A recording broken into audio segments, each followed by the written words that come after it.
Hey, welcome. My name is Rachel Smith, and this is the Natural Health Rising podcast. I am a certified functional diagnostic nutrition practitioner and the owner of Natural Health Rising, which is my online holistic functional medicine company where I help people who have autoimmune diseases, chronic illnesses, mystery symptoms, and a whole host of other imbalances restore their health by natural means.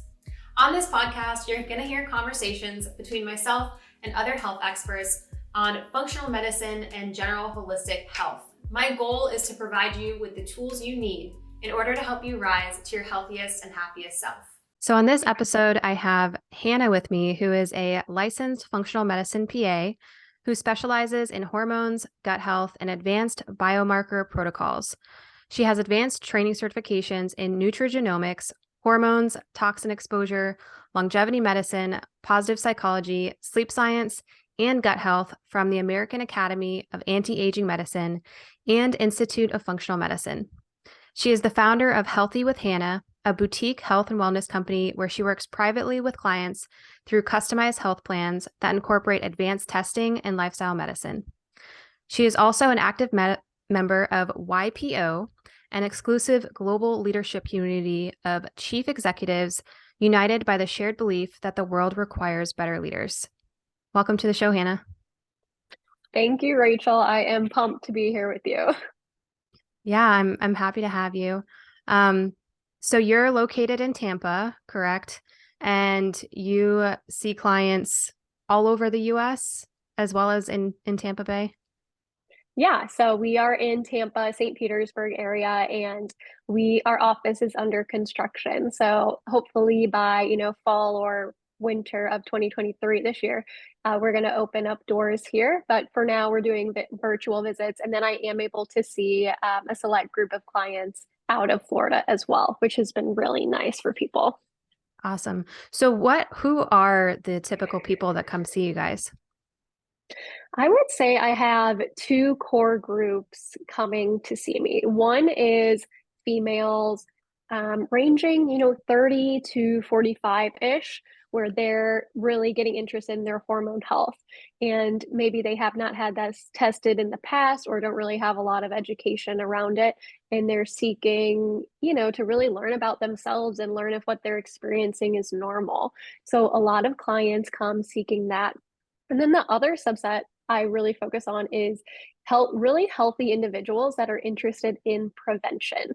So, they're already doing everything they can that they know of, exercising, sleeping, eating right, those things. And now they're ready for the next level of, preventive medicine, but they're not really sure what that means or who to reach out to. And those are the clients that we focus on, checking all the boxes, getting a really comprehensive baseline for, and making sure they're just really tapped out actually on their health. Mm-hmm. And so what got you into doing this and going down the functional medicine route versus the conventional medicine route? Yeah. So as a PA, you are trained very conventionally, which I still absolutely incorporate. But after I graduated, I just knew there was this whole side that we hadn't, really learned about. So I reached out to a local female physician here who had an integrative medicine practice, which is, similar to functional medicine. And it was just her. So I was able to work with her one-on-one for a few years, over 2 years, just learning from her. And it was just eye-opening. And I would talk to my other, friends after we had graduated, and I would say, well, we're doing this to treat. And they would say, oh, well, we just start with steroids, antibiotics, blah, blah, blah. So it was just, eye-opening to see that there were options depending on each person. And then after I completed that, integrative medicine fellowship with her, I really sought to take it up a notch. So use this basis of functional medicine and then see how we can even look to the future and kind of prevent things. And it really stemmed from, my husband. He has like a very strong family history of cancer, unfortunately. And we had done one of these lab tests with him that showed he had a high stem cell turnover rate, which one of the causes of that can be a cancer or a tumor. So of course, we're freaking out. We're like, okay, let's go get you an MRI. He's like, where do I sign up for this? Who can specialize in this? And at the time, this was a couple years ago, I said, Matt, you can't just walk in somewhere and get an MRI if you don't have anything going on. Your blood right now isn't showing anything. So it really developed out of seeing a need for individuals who want to make sure they're taken care of and they're preventing things. And then I developed, these different packages, and now it's formed into the client is in the lead. I'm taking your cue on what your goals are and where you want to be, and then just creating kind of a package based on that. Okay, awesome. So if someone is coming to you in more of a preventative area, what types of advanced testing or what are they doing with you guys to start off that's different than if they were to go somewhere else? Yeah. So if we're just talking, in generalities here, I would say advanced lipid cholesterol testing. So more than just your 4 traditional cholesterol markers we're checking. We're looking at your oxidation level, your inflammation level, your insulin levels, anything that's, going to trigger possibly chronic disease in a few years from now. And then you have, these emerging technologies like this MRI. We both got preventive full body, including brain MRI scans, which was a really good experience. And we're able to let our clients have that every year if they want, or every 5 years, just depending on their individual risk. And there are ultrasounds that we do that can look at active plaque in your carotids.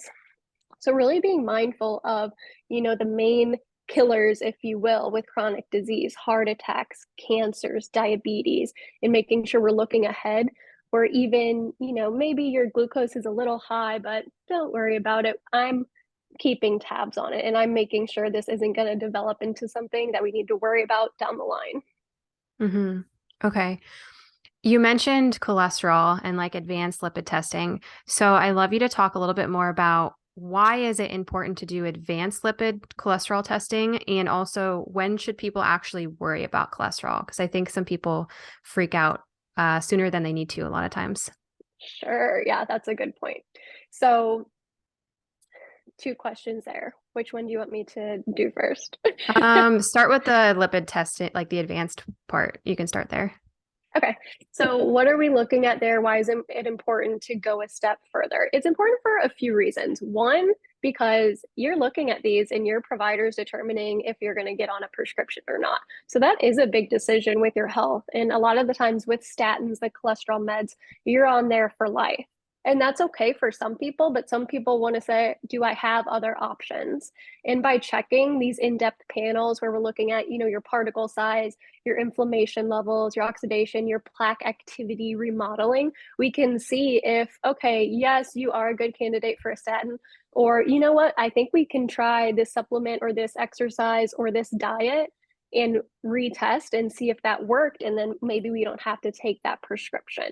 So I think that's really important, and it gives people options, and it lets them feel like they have a role in their health and in their, healthcare plan. Okay. What would be some of the supplements or diet if someone had that option to not get on statins? One of my favorites is red yeast rice. So that's chemically similar to the structure of a statin, but a lot of the times you don't have the side effects like the muscle aches and pains. And it's important to supplement CoQ10 if you're using a statin, because it can deplete those myelin sheaths, which are, protective of your neurons in your brain. And, studies are always being done, but over time, it could be a concern. Other things I love to do for cholesterol are, Mediterranean diet, a heart health diet, really being mindful of inflammation. And I keep saying inflammation, and it's because, you have your cholesterol picture, but if you're not looking at that inflammation picture, it's really hard to tell if and when you're going to have like a cardiac event or even buildup of that plaque. Because just looking at the cholesterol, it's not usually aggravated, you could say, unless there's that inflammation building. So really work on keeping that inflammation low. And I guess just a quick example where people can relate. I have a couple family members with very high cholesterol, and there is a genetic component there that they're not able to totally take control of. But we work on their inflammation, and it is so low. It is, 0.3 of a CRP, which, if you're familiar, is very impressive. And that way, they're able to stay off statins because their inflammation is low and they're protecting themselves in that way. Mm-hmm. Okay.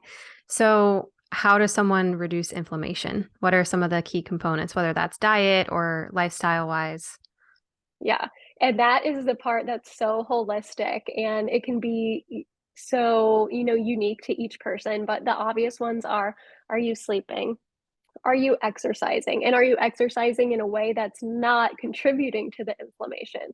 So, certain people, if they're going hard at F45 or Orange Theory too often, that can push you towards inflammation. Maybe a little bit of yoga and that detox work or shorter hit training is better if you are worried about the inflammation. Food is everything, right? So, turmeric, cinnamon, making sure you're eating whole foods that don't come out of a package, those will all really help with inflammation. Okay. I like those. And I'm glad you mentioned the exercise part because I do see that quite often with people who Yeah. really overdo it and not only trigger inflammation, but then also deplete their hormones, adrenal glands, all of these other components of their body as well. So can you explain the difference between genetics and epigenetics and how these both play a role in everyone's health?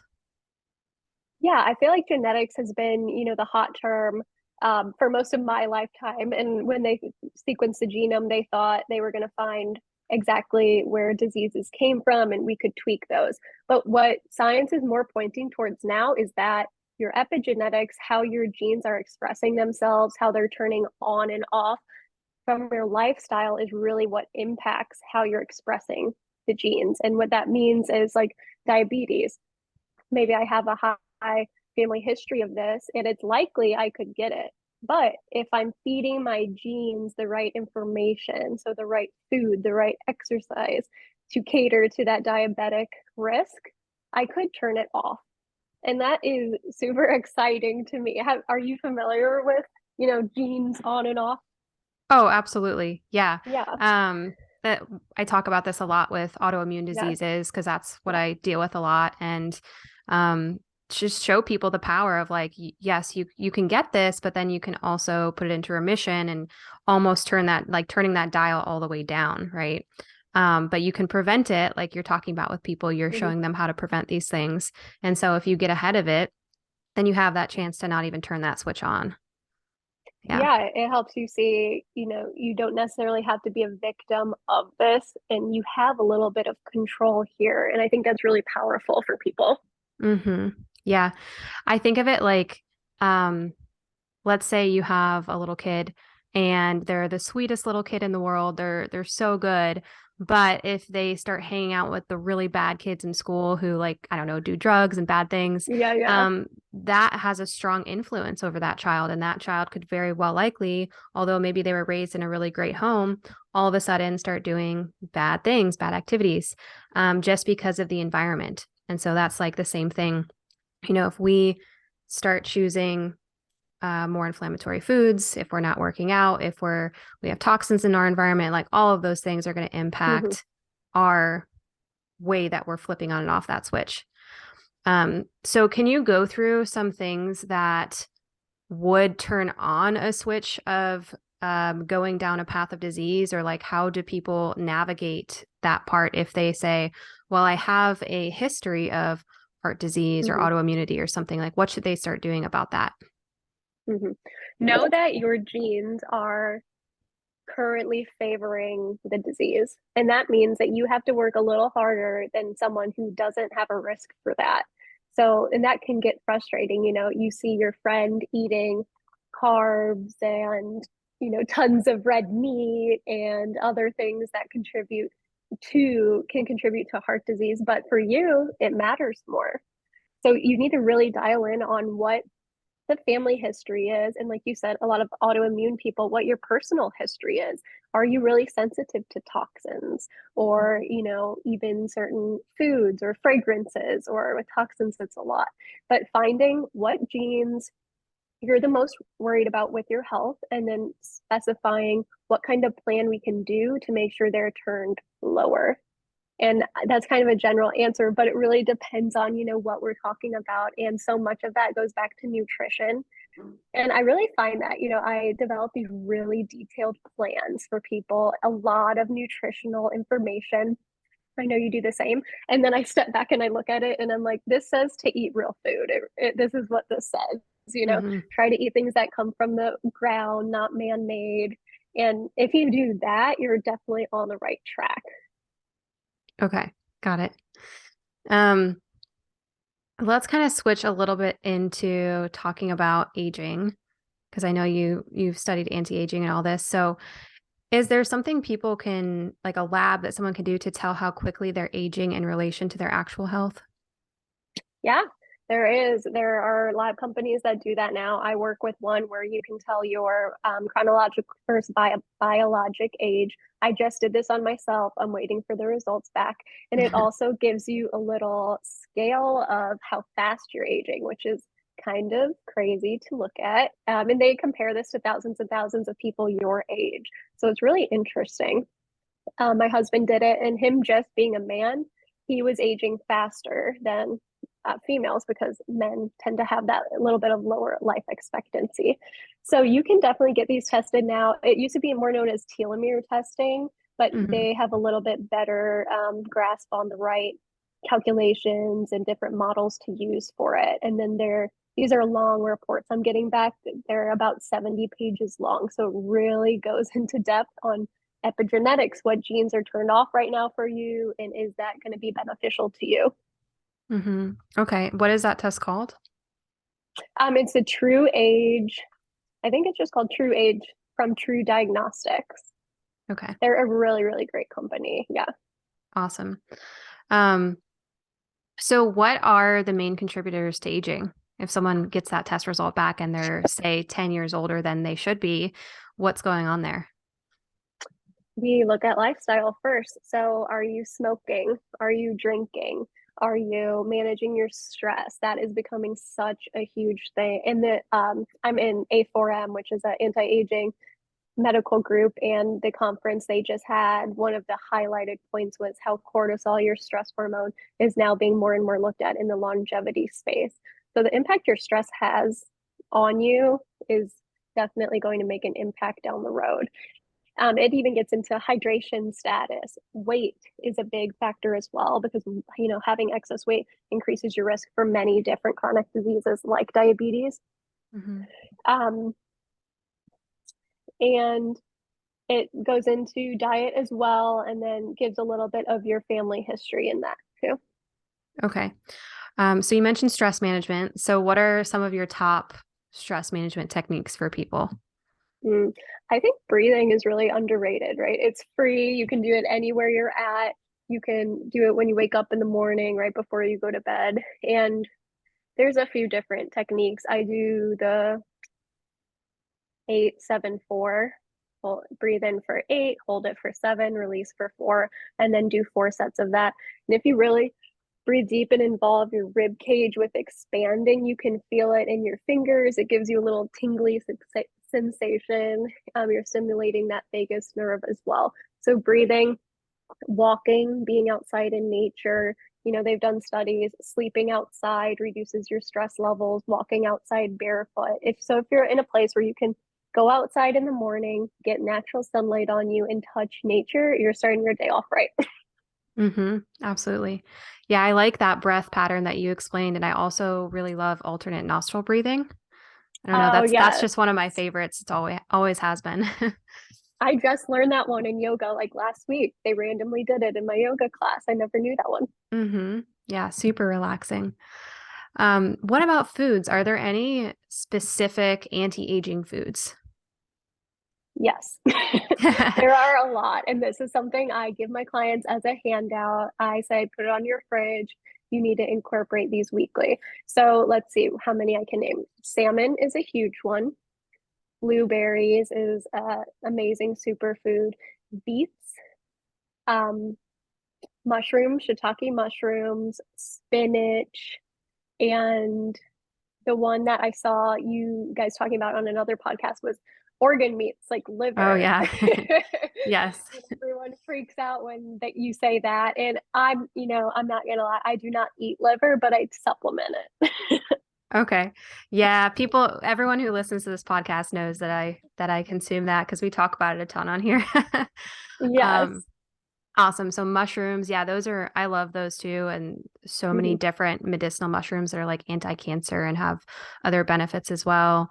And then you said beets, blueberry, salmon, of course, for like the omega-3s and fatty acids in Mhm. there. Okay. Those are some great Eggs, ones. Eggs, eggs yes. as well. Yes.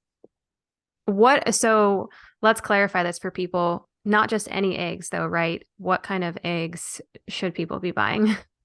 One of my favorite topics. Okay, you buy the organic pasture raised, not pasteurized, pasture raised.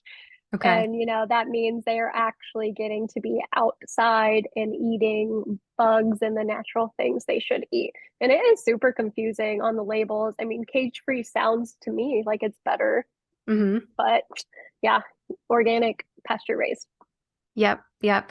It is very confusing because something might just say organic, but that's all Hmm. it says, or it might say just cage free, or, some of these terms and they make the package look like it's healthy. Um, Right. and it's greenwashing. So yeah, pasture raised is definitely the best ones to get. Okay. Awesome. Um, so what can you talk a little bit about mitochondria? Like what is the importance of supporting our mitochondria and what are some ways that we can do this? Yeah, so mitochondria are your powerhouses in your cells. A lot of people learn that throughout science, growing up.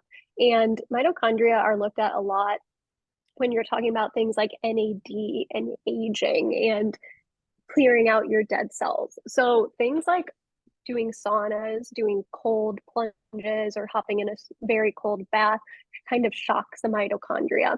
And the other benefit of those things are when you're kind of shocking the system, when you remove yourself from the cold plunge or the hot sauna, your body starts to recover.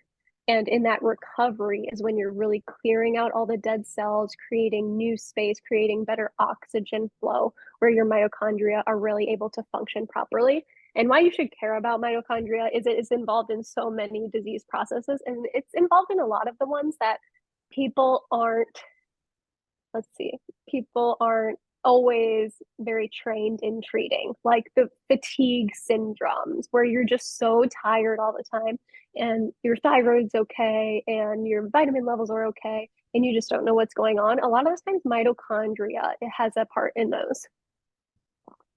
How do we know if our mitochondria need support? Yeah, there's unfortunately not a test that can just show mitochondria levels, but I like to check ferritin. Ferritin is a good predictor of your, health in general. The physician that I kind of trained under and that she mentored me actually went as far to say as it was like predictive of your life expectancy. And she would always check that and made sure, if it was off, and she was really looking into inflammation with them and making sure he or she was all set on chronic disease prevention. Okay. Can you explain that a little bit more with the ferritin? Like what is if it's too high, if it's too low? And then if so, how does somebody fix that? Yeah, so ferritin is traditionally checked as part of an anemia workup. And it's the next step if you think you're anemic, okay, might show low levels, but let's see your ferritin stores. So that's kind of related to your iron levels. And if it is low, then that points to a traditional iron deficient anemia. If it's high, that's where we think, what else is going on here? It can be a genetic condition called hemochromatosis, where you're just having issues storing iron within the liver. But it could also be, and this is, the newer thinking, the functional integrative thinking, be reflective of inflammation, chronic inflammation levels. And that kind of puts up the red flags on what else is going on with this person. because you really start to worry about their organ health once they're keeping too much iron and heart health and risk for, chronic conditions like diabetes. Mm-hmm. Okay. Is there anything nutritionally that somebody should do if they have either high or low ferritin? Yeah, low ferritin, you want to make sure you're getting your iron levels treated, whether that's supplement or prescription iron. Red meat is a classic way to improve your iron levels, spinach. High ferritin, you want to explore more of the root cause. So it would be good if the ferritin levels are high to look in depth at your inflammation and try to see where the inflammation is coming from. But doing anti-inflammatory diet would be really key until you know where that inflammation is coming from. So maybe it's coming from the gut, and then you can make that specific regimen for the gut. Maybe it's coming from too much blood sugar. So once you can find out through other, regular blood tests, then you can pinpoint the right therapy for it. Okay. Awesome. Um, Going back to mitochondria just for 1 second. Yeah. Is there, besides, so you talked a little bit about like sauna and cold, is there anything supplement wise or nutritionally there that someone would want to focus on? Supplement wise, not specifically. And the things like NAD, those are newer and they're still being studied a lot. But getting an NAD drip, so an IV version, is really good for recovery in that way. And Mm-hmm. it supports those levels. And then nutritionally, it goes back to making sure you're really getting in your phytonutrients. So, your colorful rainbow fruits and vegetables that have all those cancer fighting compounds, antioxidants, where it helps support the mitochondria to clear the junk, clear the free radicals. Okay. Do you ever have people do fasting to do that same thing? Yes, people are very touchy about fasting. I love fasting. I think a good 12-hour fast is very powerful to support the mitochondria. And I was actually just learning about with menopausal women how over a 15-hour fast, 15 to 17, can be really helpful with their symptoms. So I'm going to, experiment more with that with my clients. But I think anyone who's personally done fasting can speak to how it makes them feel. A lot of the time there's clearer thoughts, higher energy levels, better digestion, and it absolutely helps support mitochondria. Okay. Awesome. Do you fast? Um, so in my past, I've been studying this kind of stuff for a long time. So when I was like Mm-hmm. 20 years old, I was on a fasting spree and I would fast Yeah. all of the time. And I lost my period for 3 years. Mm-hmm. And so I think it was also stress induced, but also I was like starving my body too much and really, really messing with my hormone balance. So I stopped fasting for a very long time after that. Mm-hmm. Now I'm to the point where I will do like standard 12 hours, between dinner Mm-hmm. and breakfast, which feels good. And I think that everybody should do that. And Mm-hmm. then every once in a while, like very, not very often, I will do like a 24-hour fast just to kind of keep things under wraps and get that autophagy and everything. But I'm not as crazy as I Mm-hmm. used to be about it. Yeah, I think that balance is important. And, after the holidays, a lot of people look into fasting more. And I think a 24-hour fast, like you said, is reasonable. But especially if you have hormone issues, like you said, you have to be so careful with making sure you're still getting in the nutrients your body needs. Right, exactly. What about you? What's your regimen? I am trying to do more weightlifting and support my hormones as well. So I'm probably eating more now than I ever have before. And Yeah. in my whole life, I've never been a breakfast person.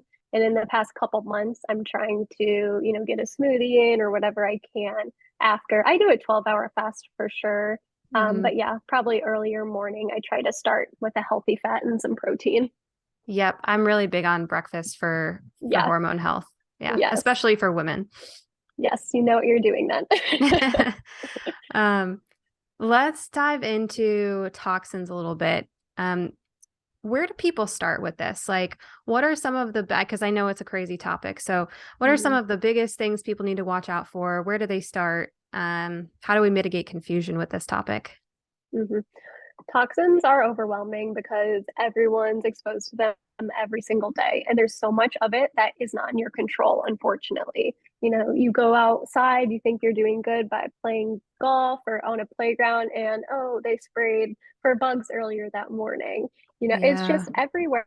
Or, you know, I have some friends in Chicago, and everyone I test there, their levels are high because of the water there isn't great. So a lot of it is out of your control, but this is what I would say. If you have symptoms that you can't really trace the root of, so maybe you have headaches, don't know why they started a couple years ago, they're getting worse, or you're super tired all the time, or even light and smell sensitivity is common, you should have your levels checked. And then also hormone issues, because you know toxins mess with your estrogens because some of the toxins mimic or look to our body like estrogens, and then that creates a whole cascade of issues. And women with toxins and estrogen issues have a really hard time losing weight. So I would say if it's something you want to do as part of an annual panel, great. Just check your toxins, make sure you're good. Frequent fish eaters, this is important too. I do see high mercury levels with the sushi lovers. And then, yeah, if you're having these symptoms that you do not know where they're coming from and they're not really going away, no matter what, you know, treatments you're trying, I think it's important to look at toxin levels because a lot of them are easy fixes. Yeah. When you say check your levels, what kind of test? Because there's a lot of different things people can do. Can you be a little bit more specific with that? Yeah, I use hair testing for toxins. Hair is preferred because it looks back at a longer window than like a urine test would. So it gives a better window as to what you've been exposed to recently.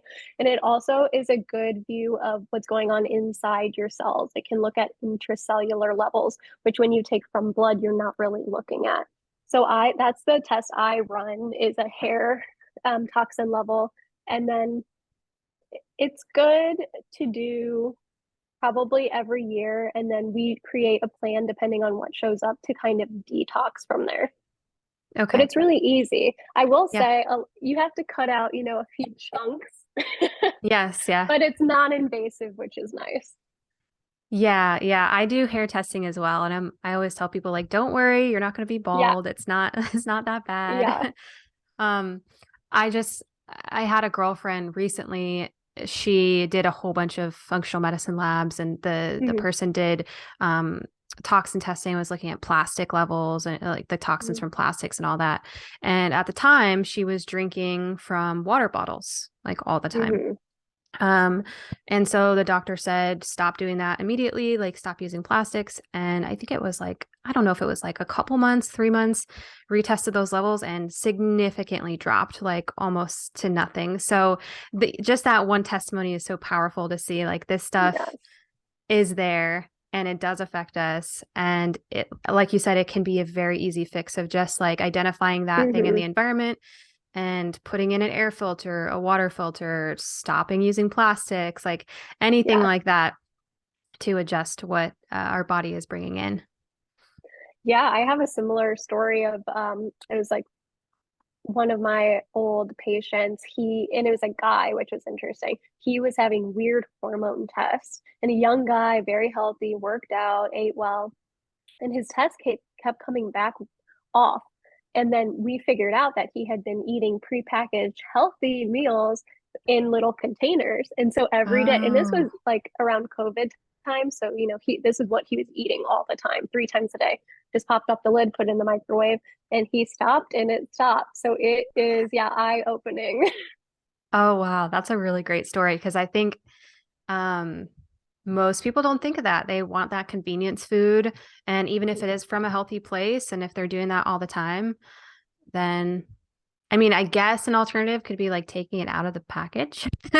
If you needed Yes, to have that, if you had to have that convenience food, like take it out first, put it on a regular plate, then cook it. Preferably exactly. on the stove, maybe, but hey, to each their own. Yeah. Okay. Um, are there anything else you want to talk about with toxins before we move on? Any other big recommendations, like products you use specifically?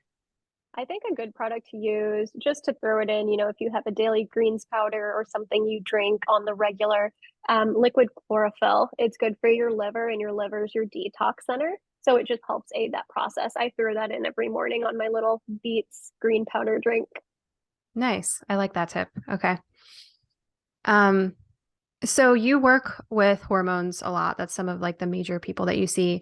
Mhm. What are some of the most common hormonal imbalances that you're seeing? The most common would be estrogen dominance. And that's when women are really seeking out the help because they're having symptoms that women do not want to have. They're having trouble losing weight. They're having acne, like stubborn, very hard to get rid of acne, oily skin, hair where they don't want it. It's really a set of symptoms that I wouldn't wish on anyone. And these women are doing, a lot of things right already. So they're very frustrated. But with and this is similar like PCOS picture. Many women with PCOS have estrogen dominance. Hmm. And the protocol and the treatment is very unique. And working with someone or having a good resource of what you should be doing can make a huge difference. And a big part of that is insulin management and blood sugar management. Yes, I love talking about blood sugar. Yeah. What are some ways that you have people start to manage their blood sugar better? I have everyone I work with do a 2-week food journal because I think that's powerful for, both me and them, and kind of eye-opening to see where added sugars are coming from. And a lot of the times people think certain foods are healthy and they might be, but for, a specific blood sugar issue, you have to look at them in a different lens. Like peanut butters, a lot of them have a lot of added sugars. Same with yogurts or acai or smoothie bowls. Those will get you if you're worried about sugar. So, really taking a look into dietary sources of added carbs, added sugars, and are you walking after your meals? That is very big on regulating your insulin levels. I love that tip. Um, I never had an acai bowl my entire life until like last year. I think I tried one. And because Yeah. I don't eat a lot of sugar ever, even if it's from natural fruits. And I just remember eating it and immediately had a headache and a sugar rush, and I felt high. And I was like, whoa, I was shaking. I was like, okay, I'm never doing that again. And so many people think they're healthy, but it's so much sugar with not only the fruit, but I think they also add like honey on there and all sorts of other stuff. So I, Granola. yeah, granola that probably Yeah. also has sugar on it. Hmm. It's insane. Okay, so walking after meals, doing a food journal, I think those are great. Do you ever have people do CGMs or checking their own blood I sugar? don't personally have them do them. I've had personal experience with the CGM. I think for some clients it gets a little overwhelming. But if I had a client that wanted to do it, I would be so down because the research coming out on CGMs is insane and the amount of info you can extract from them. And I think, Mark Hyman said this, if I eat a sweet potato and you eat a sweet potato, our levels are going to be different. So it just really helps individualize medicine and Hmm. create, just the almost perfect plan for what you should be eting. Yeah, if I agree, if I could get everybody to use a CGM, I Yeah. would. Even if it's only for like a month, it's so powerful for an eye-opening for you Yeah. to see how things affect you. So back to the estrogen dominance for a second. One thing that I like is broccoli sprouts. Are there any, Mhm. like, do you use those? Are there any certain superfoods that are great for women that have estrogen dominance or men? They can have estrogen Mhm. dominance as well. Sure. Yeah, cruciferous vegetables, number one recommendation. So that includes a lot of green leafy vegetables, broccoli, cabbage, and the recommendation for vegetables is actually 9 cups a day. And I heard that and I thought that sounds like a lot, even for me who, is conscious about my food. So convincing someone to get in vegetables more daily isn't always easy, but put them in your smoothies. A lot of the times you don't taste it. Try to add them at breakfast. Sometimes people don't think about throwing in vegetables at breakfast. Um, I don't think it's a cruciferous vegetable, but cauliflower. You can actually hide that in your oatmeal, and that still really helps to get a lot of the nutrients from that, and you cannot taste it. Hmm. But Yeah. the other thing, sorry, go ahead. No, I was just going to say, I love cruciferous vegetables, and I always tell people to try and make a huge smoothie where you hide as many vegetables as possible in that the first thing for the day. And that way you're already trying almost hitting that goal of where you're trying to go. But continue. Mhm. Yeah, that's a great tip. And another thing with estrogen dominance, I was going to say, is just sweating. The power of sweating and detoxing from those estrogens can make a huge difference. So maybe that's hot yoga if you have access to a sauna. Um, and another powerful thing is, which I'm, dabbling more into with my clients now, is eating based on your cycle times. So the first half of your cycle for women is very estrogen dominant. So if you really cater to your estrogen needs there, so eat low carb. Estrogen doesn't like sugar. Then that can be really powerful, especially for women who want to lose weight. And this is where fasting can really do you some wonders. And then the second half of your cycle is more progesterone based. And progesterone does well with a little bit of sugar. So that's where you can increase your carbs a little bit if you want to do more weight training or, hit training. It doesn't have to be as much of the sweating detox exercises like the estrogen requirements. Mm-hmm. Okay. Um, what if somebody has low estrogen? What would be the differences in that for them? Low estrogen usually couples with low progesterone, and then you're looking at, low total hormones. And what I look at when I see those two things coupled is cortisol levels. So is your stress just taking over here where your sex hormones aren't being preferenced? Um, or or nutrition. So are you eating the healthy fats that you need to make these cholesterol, to make these hormones down the line? Mm-hmm. Yeah, because we need cholesterol to make our sex hormones. Um, Yes. what are the healthy fats you recommend for people if they have low hormone levels? Focus on omega 3s. So there's omega 3s and omega 6s in healthy fats. Omega 6s can be an issue if you eat too many of them and can be a little bit inflammatory. But omega 3s are found in most nuts and salmon. So eat salmon, or if you can tolerate another fish, a couple times a week. If you can't take a fish oil, that supplement is fine and great to take. But it's just important to know that your body can't make what it needs if you're not giving it the fuel to do so. So I think a lot of women, and this may be a generality or my personal experience, undereat. And it's actually eating more that can help fix a lot of the problems if you're giving, the right nutrition, those healthy fats, the protein, and the whole grain carbs. Mm-hmm. Yeah, I like my story with my too much fasting. Yes, and I'm sure you see that a lot with your clients since you're so nutrition focused. Yeah, definitely. Well, I have one more question for you, which is if you could give the listeners one tip that they could implement this week that would help them live a healthier, happier life, what would that be? Healthier, happier life. I think focus on sleep. And I think that's a fun thing to do is focus on sleep. And what's important there is your routine. And this is where you can really get into it. So have a routine that you can look forward to every day. Is it, essential oils in a hot bath? Is it just a shower because you have a little kid and then you read a book for a couple hours? I do some deep breathing when I'm actually laying in bed right before I go to sleep. So having that set routine trains your brain and trains your melatonin and cortisol cycles to say, okay, it's time. Let's get ready to do this. And the routine is more important than the number of hours you sleep. And they're doing more research on that. And I just posted something about the temperature you're supposed to sleep in, 60 to 67 degrees. That is cold, but it helps you fall asleep faster and stay asleep and burn more resting calories. So look into sleep, get a routine that you can look forward to. And through sleeping well, you're going to support every single health goal that you're trying to hit.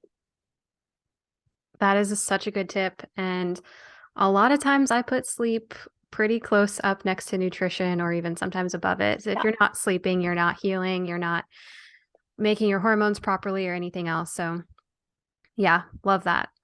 Well, thank you so much for being on the show. Do you want to go ahead and share like how people can work with you or any other last words you want to share? Sure. Yeah, I appreciate you having me. I think email is best. You can email me. It'll be in the notes, I'm sure, and that'll go directly to me. And, working with me, I just work with you. You won't see another provider. So I try to keep it personal. So feel free to just email me directly. I do also have a create your own package that a lot of people like to do on my website, and you can click all the tests that interest you, and then we can go from there. Okay, great. Yeah, we have all that stuff in the show notes. All right. Thanks, Hannah. All right. Thank you. Thanks for watching the episode. I really hope you enjoyed it. And if you did, make sure that you like the video and leave a comment and share it with a friend who really needs to hear it.